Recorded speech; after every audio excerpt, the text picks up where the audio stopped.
Let me have the fill in my car so we went wrong. Open that for him. I ain't got much grip. One of our first questions is, where were you born? I was born in Fulton County, in a place called Oakland City, Fulton County, southwest Atlanta. All right, and what did your mom and dad do? Well, Dad worked for the railroad. He worked for the Southern Railroad. He was a machinist helper. And Mama was she worked labor. She worked for some people housework. She did housework. All right, and when and where did you learn about baseball, the game? Well, when I was young, when I was real young, coming up, and after I got old enough to listen to the radios, had radios, and there wasn't no television at the time, radios, listening to ball games, and I didn't never hear no black name calls, say anything about any black ball players. And so I asked Mom and Dad, I said, Mom, how come ain't no black boys playing? She said, well, segregation. I didn't know about segregation then. I was about 7, 8 years old. I didn't know about segregation. So she said, well, segregation. I said, well, the whites and blacks are not together. And said, we don't really see the same players. Say we had to go in the back of the store, and they said, you know, sometimes we had to go to the back of restaurants and things of that nature. You have to go in the back of the buses and everything. I said, yeah, I know it's that, but I hadn't paid no attention to why we had to do it. He said, we were segregated, so that's the reason, you know, and how I got started playing baseball. And after I learned about that we had two Negro Leagues, Negro American and Negro National League, see, we had a colored paper here, black paper here, the Atlanta World, talk about Negro League baseball. Then we had the Pittsburgh Courier and Chicago Defenders, two papers you could buy from out of town, and they tell you about the Negro Leagues, and that's where I learned about it when I was about, I guess I was 8 or 9 or 10 years old. And my ambition then was to play on one of those teams. So that's where I got started. When I was young, see, young boys, when I came along, we didn't have different things like you young people have now to play with in the Nintendo games and all this other electric toys and things to play with. And so we just played tennis ball. We got a tennis ball and a stick and played catching with the ball and everything. That's where I got started with this. Had a tennis ball and a stick, played with the tennis ball, batted with a broomstick and things of that nature. That's where I got started playing. And those boys would get together and play with baseball. Anytime we got enough of them, we played baseball. We called it baseball, but we have a tennis ball. You know? Yeah. That's what I started with. Who's your favorite baseball player growing up? Well, when I was coming up, and I used to read about. I read about Luke Gehrig in White. He was outfielder, but let me see, which one did Luke Gehrig play first base for the Yankees? I believe that's the one it was. I used to read about him, and I wanted to be a first baseman and everything. But in the black leagues, I thought about Buck Leonard. He was one of the great first basemen and everything. And I said, well, if I make the league, I like to play like Buck, because I heard a lot of talk about Buck Leonard, you know, and when he was playing with the Homestead Grays, and he was an idol more or less coming along. So after you left high school and went through secondary education, what was the first Negro League team you signed with? Well, the Atlanta Black Crackers, but when I was in my teens, 13 years old, I was playing semi-pro baseball around Atlanta. Played semi-pro. They had teams around Atlanta. We called them semi-pro teams, semi-professional teams. We had teams in Atlanta. Had 2 or 3 teams in Atlanta. You had a team called Atlanta White Sox. The Oakland City Cubs. You had the Vine City. You had some Vine City. Vine City Red Sox. We had a lot of teams. College Park Indians, Hayfield Cubs, and a lot of teams had those major league team names, and we played semi-pro baseball, called semi-professional. We wasn't professional, you understand. We get players who were good enough to play. And I started I played on the second teams. I was 13, 14, now 15 years old. I made the first team. They had two teams. One was young and one was older. You understand? I was fortunate enough, one of the younger players to play with the older boys at a young age. And when I was around 16, going on 17, some people saw me playing baseball and recommended me to the Atlanta Black Cracker. They had a team in Atlanta. They were in the Southern League, they called it at that time. They had a Southern League team. It was composed of Atlanta, Knoxville, Jacksonville, Mobile, Birmingham. Roughly 6 teams. I can't recall them right now. That's roughly about 6 teams it was.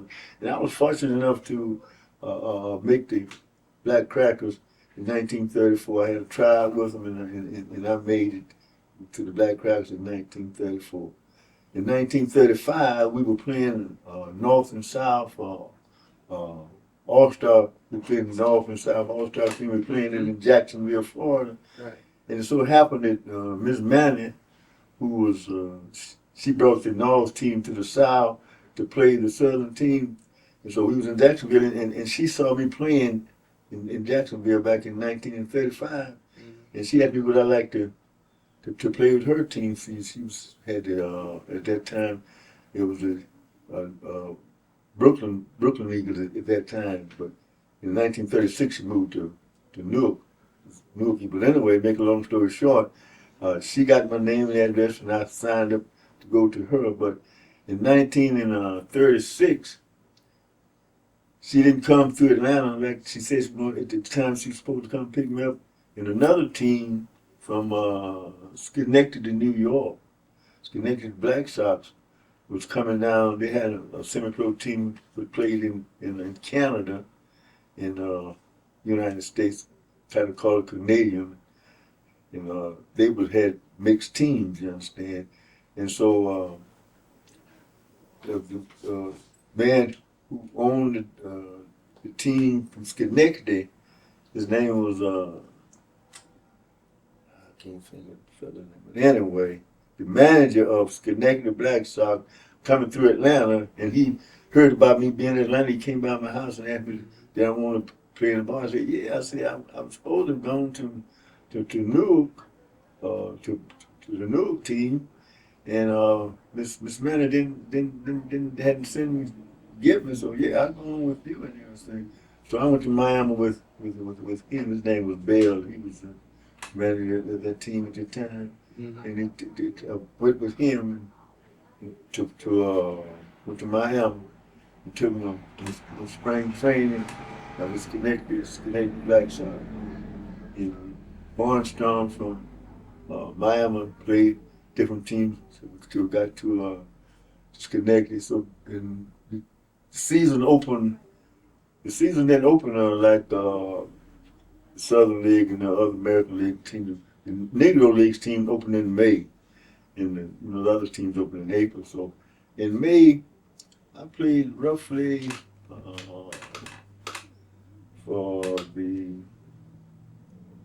played for which team did I play with? I'm trying to get the team up. I was with Schenectady Mohawk Giants. I went to Schenectady, New York, and was up there. And this man had found out that I was up there. And in June, she located me, and she sent and got me in the middle of June of 1936. That's when I went to the Newark team in 1936. And I played the Newark Eagles in 1936 and 37. And at that time, baseball contracts wasn't binding, you understand?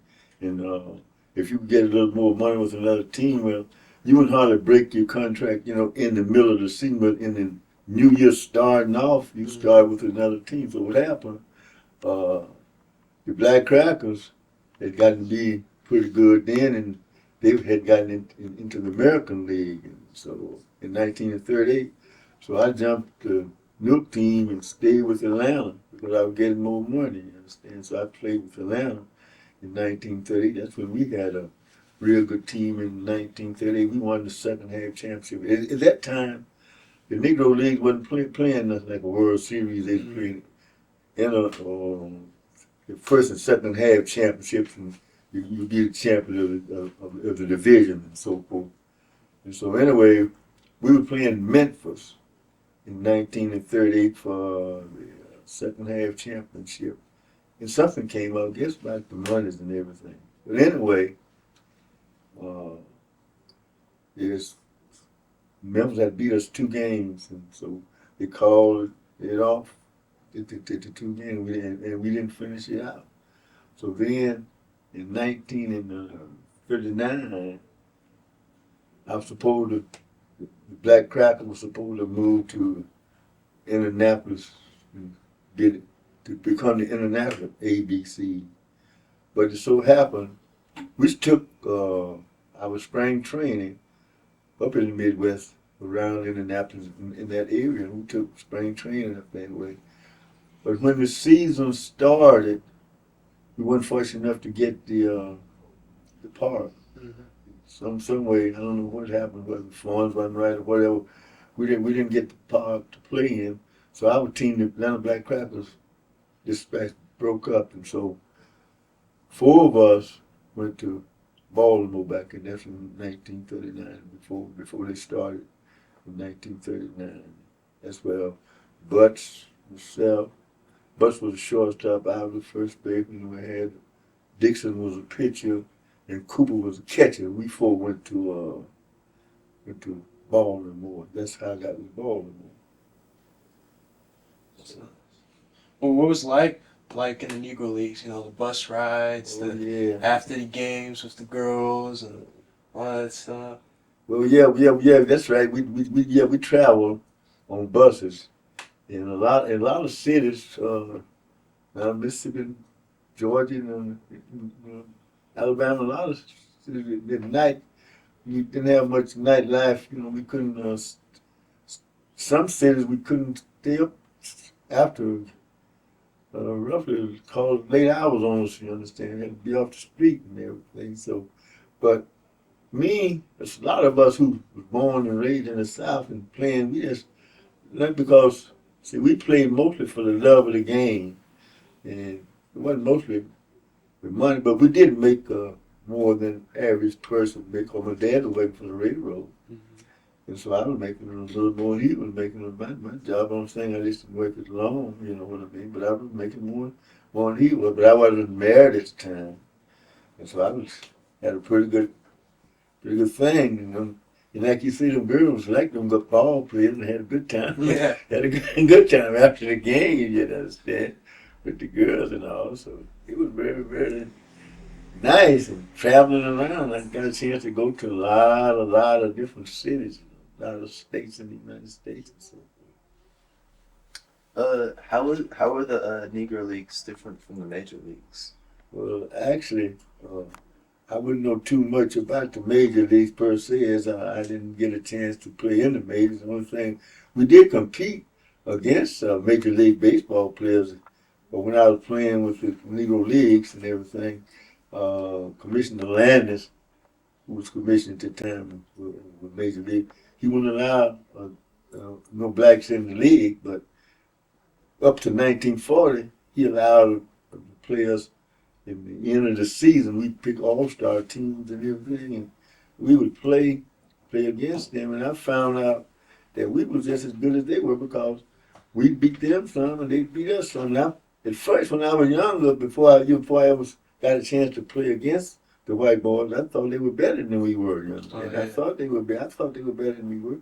But after competing, you understand, I found that we probably on the same level. You understand? We had some great ball players. They had some great ball players. And it so happened in 1940, Commissioner Landis stopped them from playing us all together because the public had gotten interested in, you know, a lot of people like you all are not, say, color, you know, the black and white wasn't all right. You got all our blood the same, you understand? It's red. And if you put it in us in a room or something and get some blood, you wouldn't know the difference. You got a zero type or whatever type, I had the same type. So anyway, make a long story short, he went after the public was they said, well, why aren't some of you people some of you black boys in that playing? Say, Red, say, like you ought to be in there, you can go and learn how to speak some Spanish. All kinds of light skin and everything. You go and learn how to speak some Spanish or something. Right. I say, hey, people that see me play around Atlanta, they over, they see me around and I go and come back and try to ignore something. They call me all kind of names. So I thought at first that they were better. I found out we were on the same level, more or less, but it was just the commissioner didn't want to. But me myself, after playing against them, I found out we could compete. You know what I'm saying? We could compete against them. I know you actually had some at bats against Satchel Paige. Yes, yeah. And Josh Gibson was catching. Yes, that's right. How was that? Well, it's probably very interesting. When I first went up back in 1936, I played against the first time I played against Satchel Paige, and Josh was talking, and I was listening to Josh. Josh said, "Little red boy, say you, Atlanta boy, say you come up to in the Negro Leagues and say you hitting the ball pretty good." They say was Satchel Paige, and when he catch young boys and everything coming up and they bragging about him, say he kind of knock them down. Nobody knocking him down. They throw that ball at him. And hard as Satch could throw, I was listening at him talking. Satch was on the mound, Uh-huh. So to make a long story short, when Satch got ready to throw and I got in the box, I guess you know he first one pretty close, and Josh was still talking to me. Like, that boy said, that was pretty close. You better watch that next one, Can't hit laying down, Listen at him talking. I guess that made it easy for him to get me out because I just get him 3 strikes. But during the course of time, I did learn how to hit him a little bit, but didn't nobody hit Satch too much, I'm telling you. Satch was one of the greatest pitchers, I believe. If he hadn't had an opportunity at a young age, like young boys when they were coming that kind of summer, if I was born in the majors at 17, 18 years old, he would have been one of the greatest, I believe, because records, he's in the record in Cooperstown as the oldest rookie. And they say he was 40-something, I don't know about 41 or 49, but 40-something. 40 years old and was a rookie of the year. Like in I believe it was 1948. 1950, I believe it was. Now, I know you're a great defensive first baseman, and how was it like playing with some of the other greats like Wells and Say and Dandridge with the Eagles? Oh yeah, we composed what they call that $1 million infield. Dandridge was on third, Wells short, out of first base, and Dick C was second base, and they call that the $1 million infield. Yeah, but actually, Wells was one of the greatest shortstops you ever want to see. And Dandridge, I can't see why he didn't make it into the majors, but he played with the AAA team after integration. He was one of the last ones of the black ball players to come from the International League, the AAAs, and he never did make it to the majors because of his age, you understand. But he always hit above 300. He was the most valuable player with everything, but his age was his handicap. Mm-hmm. I got a letter. I sent a letter in. I got from someone from up there. Was a professor with Teacher Temple. He was asking me about Ray Dandridge. He's writing a book on. He asked me some things about Ray, and he asked me some questions about Ray, and I told him I thought Ray didn't make it into the major because of age, because he was one of the best third basemen that ever played the game, and Willie Wells was the same way as shortstop. He was great too. Great. Now, before the game, sometimes you do a little show for the fans. Oh yeah, I was just kind of showboarded. I had a way of quick catch. I could catch the ball behind my back like that, so I might catch it from the legs and all that. And people come out to see me put on a little show and everything. Yes, yeah. When you played for the Elite Giants, Mm-hmm. you met Roy Campanella when you were just 16 years old. Yeah. And did you kind of like give him advice about his young season coming out? Well, he was. We even in a room together. I had three of the boys were pretty young, and we would talk with each other. He was very nice. I met his daddy too and everything. He was just one of the. He had a mature mind on him, you understand, because he had started playing baseball young. And he would just, I'd say, he treated me like I was his mentor, more or less, you know, with his, he would listen at me and everything. He was very nice young fellow. Very nice. And one of the greatest catches, you know, because if he hadn't have had that accident in that car, no telling how many records he would have set. I believe, if I'm not mistaken, he played, I believe, for 5 years. And for 3 years, he was the most valuable catcher in the league. He was just that good. Yeah. Yeah, he was very catch. But, you know, he was, say, in New York, one somewhere, and had a tree or something. Anyway, he had that accident and got to be, of course, protected. He couldn't move around and was lost mobility of his limbs and so forth. When did you retire from baseball? 1948. Which team were you with? I was Atlanta Black Crackers. See, I played Newark. After I left Atlanta, I played Atlanta first, 34, then 35, and then 36 and 37 I was with Newark. 38 I was black with Atlanta Black Crackers. 39, 40, and 41 I was Baltimore Black Giants. In 42 I went in service, and I stayed in service 1945. I got out in 45. Then in 46 I came back to Atlanta. And I had married while I was in 41 and everything. So when I came out of service, I went playing with the Black Crackers. And I had got a job at the Bologna store warehouse. And I worked for the warehouse and played ball on the weekend, during my vacation time. My last 3 years, I didn't play regular. My last 46, 47, and 48, I didn't play regular. So during your entire span time in Negro League baseball, did it ever occur to you that you're helping pave pathways to African Americans getting into baseball? I didn't get that question. Did it ever occur to you that you're helping future African Americans that are interested in baseball? Did it ever occur to you that you're helping them get into future teams and stuff? I didn't have any idea I would, but I have been instrumental in, some players that I've been around with did make it into the majors and everything, so forth. Pardon me, that's me. But Jack Robinson, I met him. He was in school, you understand. Mm-hmm. And when I met him back in, he was in school in 1940. I was playing one of baseball in Los Angeles. He was going to UCLA. He was four-letter man. You don't see no four-letter man now.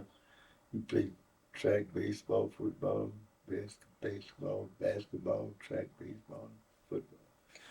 Four-letter man. And I only played against him after he came out. He came out of service back in 44 and 45. He played with Kansas City.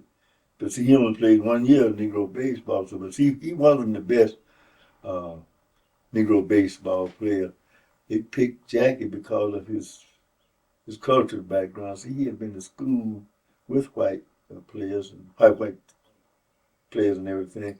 And all his schooling, more or less, was in schools where he was mixed. And so I guess Branch Rickey and all the people who had left him in getting him there and indoctrinated him into the system, what he had to do, And another interesting thing, I was at a luncheon where this Ken Bowen, if you had documentary what Ken Bowen wrote and did 9-inning thing. And he made a wonderful speech at this luncheon.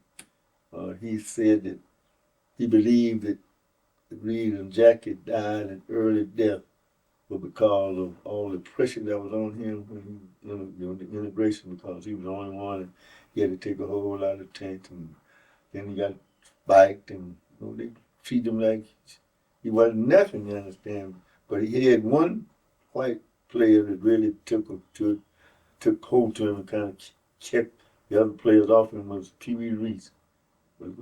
Pee Wee Reese helped him a lot. But he said that he believed that Jackie's all that strain on him caused him to have the high blood pressure that caused his early death. Now, I heard that Cool Papa Bell, he was probably one of the fastest Oh, yeah. people ever. And Yes. did you ever see him play? Or? Oh, yeah, I played against that. I mean, say Cool. Yeah, Cool. Yeah, he was. He just so fast. He could run him and just looked like he outrun the ball. He was really he could really run. I just can think about how if some of those players could have gotten an early start in baseball and could have been on the same player. In fact, all players was on the same level like they are now. They getting anybody just so he can play baseball, not can play in the major. If it was like that when we came along, it's no telling how many records could have been broke with some of our players.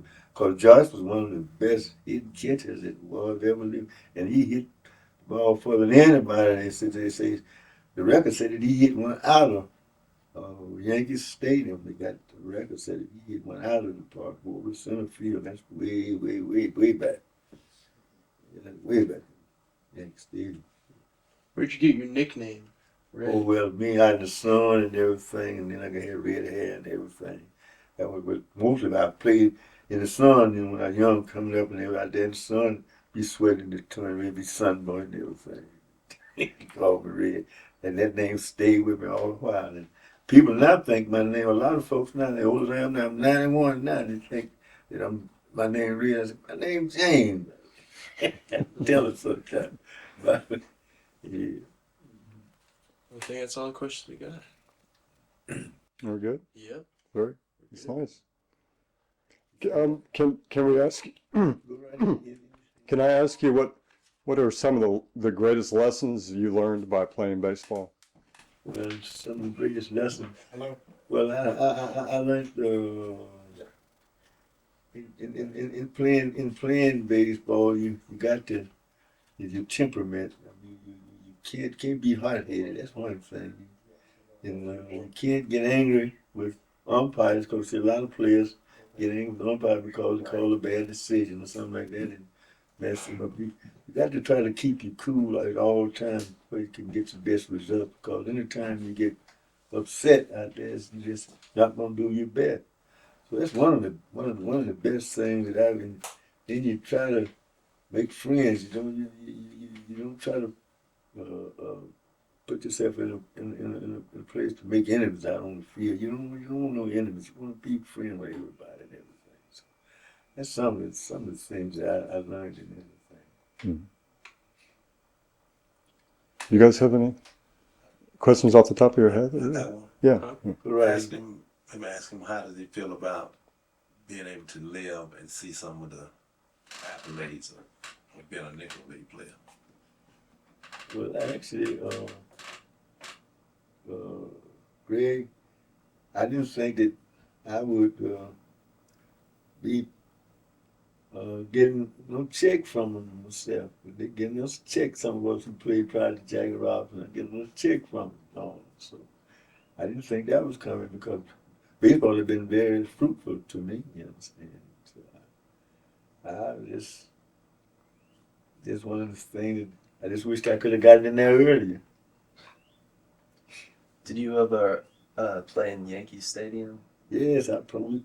They used to play the 14 double hitters in that back before integration. Yeah, I played in there 4 or 5 times. Had opportunity to play. Do you remember when you're inside the park home run? Yeah, I remember. Yeah, I remember that. I remember that inside the park home run in Yankee Stadium. It's the house that Roof built. I used to want to go there and listen to him talk about the house that Roof built. The house that Roof built. I said, sure, if I could play in the Yankee Stadium. I was fortunate enough to be able to play in there 4 or 5 times. I said, one of my greatest ambitions were.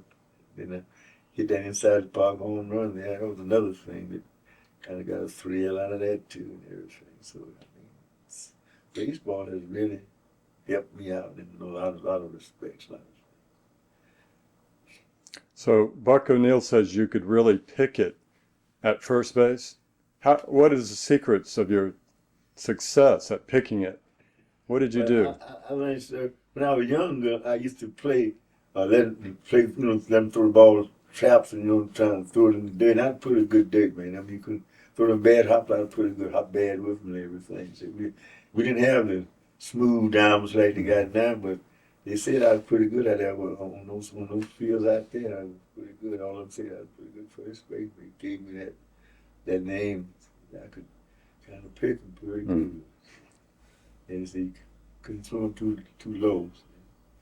They said no throw was too low. They said no, it's too low for me.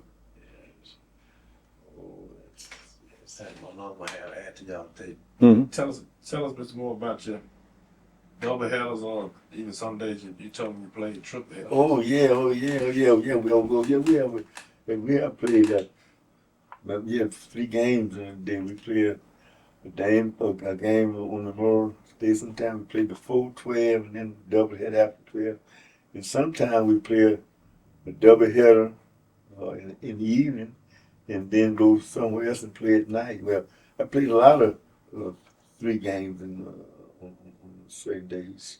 We have done that a lot. And I've heard there are a lot of college players playing in the Negro Leagues. It Isn't it? was back there. We had on the down the Black Crackers. Let's see, we had Shin. He was on Morehouse and Hatley. He was Marsh. We had I had the picture. I can't think of that picture name. Wellmaker. He was Clark. I can't call him up to him, but about 4 or 5. I know about 6. I know about 6 or 7. I know personally that when I was playing with him. I don't one of the colleges out there. We'll get through it, man. All right. Not trying.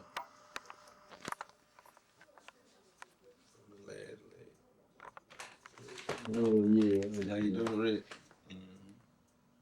We get him in the picture.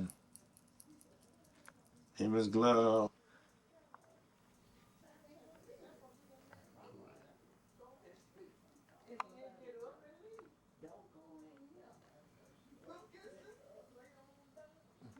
There you go, yeah.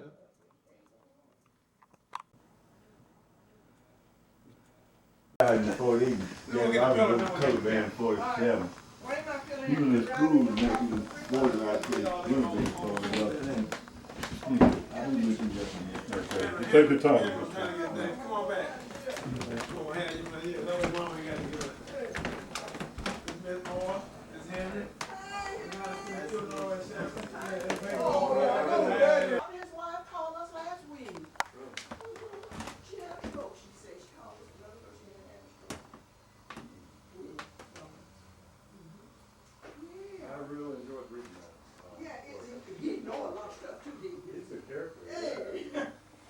He keep you laughing all the time. And he talks like he's people. He talks about the good guys and the bad He guys. talk about you. I never had a fight with him.